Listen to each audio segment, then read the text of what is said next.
Sinta dan Rido adalah sepasang pengantin baru yang tengah dimabuk asmara.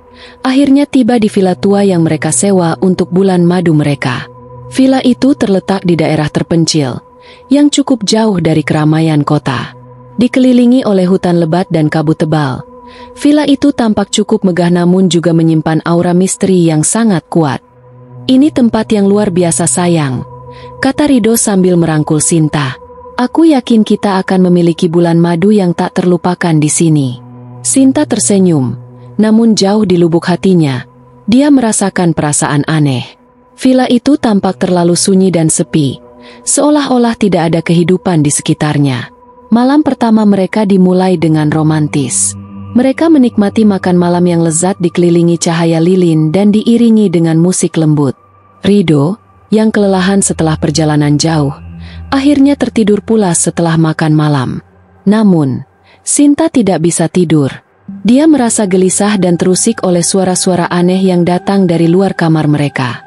Sinta mencoba untuk mengabaikan perasaannya, tetapi semakin malam, kejadian-kejadian aneh semakin menjadi-jadi. Dia mendengar bisikan-bisikan halus yang seolah-olah memanggil namanya, melihat bayangan-bayangan hitam bergerak di sudut-sudut ruangan, dan merasakan hawa dingin yang menusuk tulang. Dengan jantung berdebar kencang, Sinta memutuskan untuk melihat-lihat sekeliling villa itu. Dia menemukan sebuah buku harian tua tersimpan di loteng yang berdebu. Buku itu berisi catatan tentang pembunuhan yang terjadi di villa itu bertahun-tahun lalu. Sinta mulai curiga bahwa ada sesuatu yang tidak beres dengan villa ini. Saat Sinta membaca buku harian itu, dia menemukan foto-foto pasangan pengantin yang tinggal di villa itu sebelumnya. Semua pasangan itu meninggal secara tragis. Sinta menyadari bahwa mereka mungkin tidak sendirian di villa ini. Ada kekuatan jahat yang mengintai mereka. Puncak dari cerita ini adalah ketika Sinta menemukan kamar tersembunyi di balik lemari pakaian mereka. Di dalam kamar itu, dia menemukan lebih banyak foto pasangan pengantin yang menjadi korban di villa itu. Sinta menyadari bahwa dia dan Rido mungkin menjadi target selanjutnya. Sinta kembali ke kamar tidur dengan perasaan takut dan cemas. Dia mencoba untuk membangunkan Rido, tetapi Rido tidur terlalu nyenyak dan tidak menyadari apa yang sedang terjadi. Sinta yakin bahwa mereka harus segera pergi dari villa ini, tetapi dia tidak tahu bagaimana caranya. Sebelum Sinta sempat melakukan apa-apa, mereka mendengar suara langkah kaki di luar kamar mereka. Bayangan hitam terlihat bergerak di bawah pintu. Sinta dan Rido saling berpandangan dengan ketakutan. Mereka tahu bahwa malam ini akan menjadi malam yang panjang dan penuh dengan teror. Sinta dan Rido yang terjebak di dalam kamar mereka, menunggu apa yang akan terjadi selanjutnya. Suara langkah kaki semakin dekat, dan bayangan hitam semakin jelas terlihat. Sinta dan Rido semakin ketakutan. Bayangan hitam di bawah pintu bergerak-gerak, seolah-olah sosok itu sedang mengamati mereka. Sinta menggenggam erat tangan Rido, mencoba menenangkan dirinya meskipun jantungnya berdebar kencang. Tiba-tiba, suara pintu terbuka dengan keras. Sesosok makhluk hitam tinggi berdiri di ambang pintu. Wajahnya tidak terlihat jelas karena tertutup bayangan. Sinta dan Rido berteriak ketakutan. Sosok itu tidak bergerak, hanya berdiri di sana dengan aura yang sangat menakutkan. Dengan keberanian yang tersisa, Rido mencoba untuk mendekati sosok itu.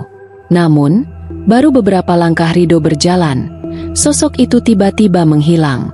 Rido dan Sinta saling berpandangan panik, bingung dan ketakutan.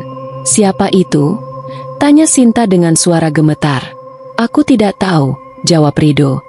"Tapi kita harus mencari tahu apa yang sebenarnya terjadi di villa ini." Akhirnya mereka berdua memutuskan untuk keluar dari kamar dan menjelajahi villa itu. Dengan sangat hati-hati, mereka menyusuri lorong-lorong gelap dan kamar-kamar kosong.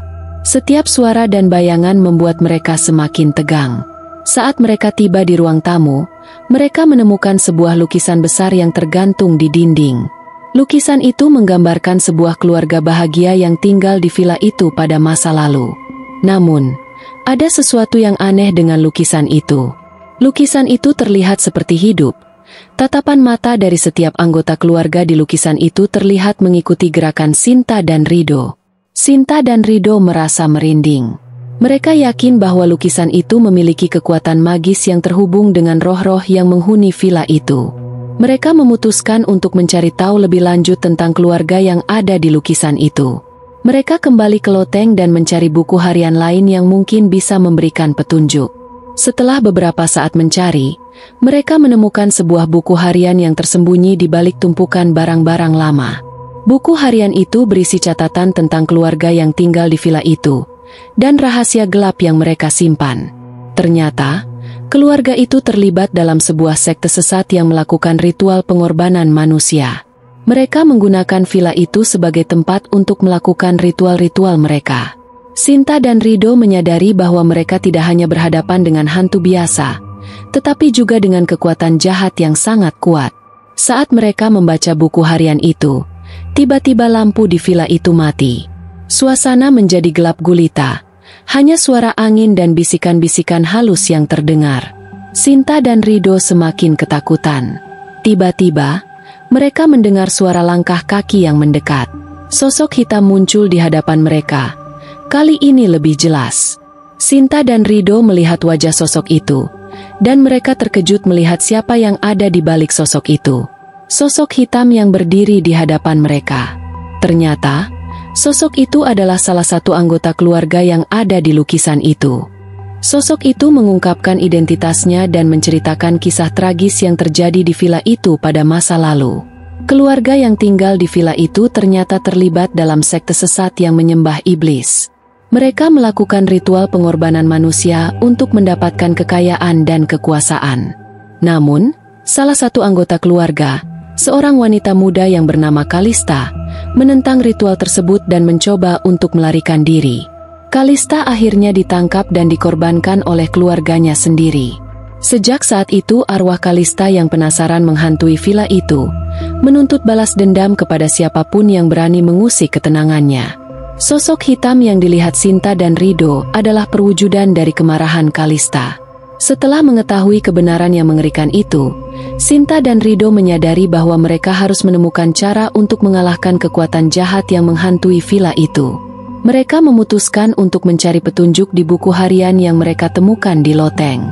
Di dalam buku harian itu, mereka menemukan catatan tentang cara memanggil arwah Kalista dan mencoba menenangkan amarahnya. Mereka harus melakukan ritual khusus di tempat Kalista dikorbankan.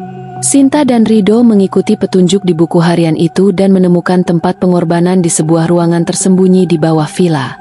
Di sana mereka menemukan altar yang berlumuran darah dan simbol-simbol aneh tertulis di setiap dinding. Dengan keberanian yang tersisa, mereka mulai melakukan ritual yang tertulis di buku harian itu. Mereka membacakan mantra-mantra kuno dan membakar dupa. Tiba-tiba, arwah Kalista muncul di hadapan mereka. Awalnya, arwah Kalista tampak marah dan menakutkan. Namun, Sinta dan Rido berhasil menenangkan arwah itu dengan kata-kata yang tulus dan penuh kasih sayang. Mereka berdua berjanji akan membalas dendam atas kematian Kalista dan memastikan bahwa tidak ada lagi orang yang menjadi korban sekte sesat itu. Arwah Kalista akhirnya bisa tenang. Ia memberikan mereka kekuatan untuk mengalahkan kekuatan jahat yang masih bersemayam di villa itu. Dengan kekuatan yang baru mereka dapatkan, Sinta dan Rido menghadapi sosok hitam yang masih berusaha kuat untuk mengganggu mereka. Pertarungan sengit terjadi di antara mereka.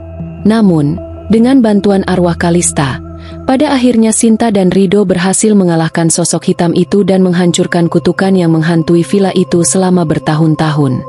Setelah semua kejadian mengerikan yang mereka alami, akhirnya Sinta dan Rido bisa meninggalkan villa itu dengan selamat. Mereka tidak pernah lagi kembali ke tempat itu. Beberapa waktu kemudian, Sinta dan Rido kembali ke kehidupan normal mereka. Mereka belajar untuk menghargai hidup dan cinta mereka. Mereka juga tidak pernah melupakan pengalaman yang mereka alami di villa itu, dan mereka menggunakan pengalaman itu untuk membantu orang lain yang mungkin mengalami kejadian serupa. Villa tua itu tetap berdiri kokoh, tetapi sekarang tidak lagi dihantui oleh arwah Kalista. Kutukan yang menghantuinya telah dipatahkan oleh keberanian dan cinta Sinta dan Rido.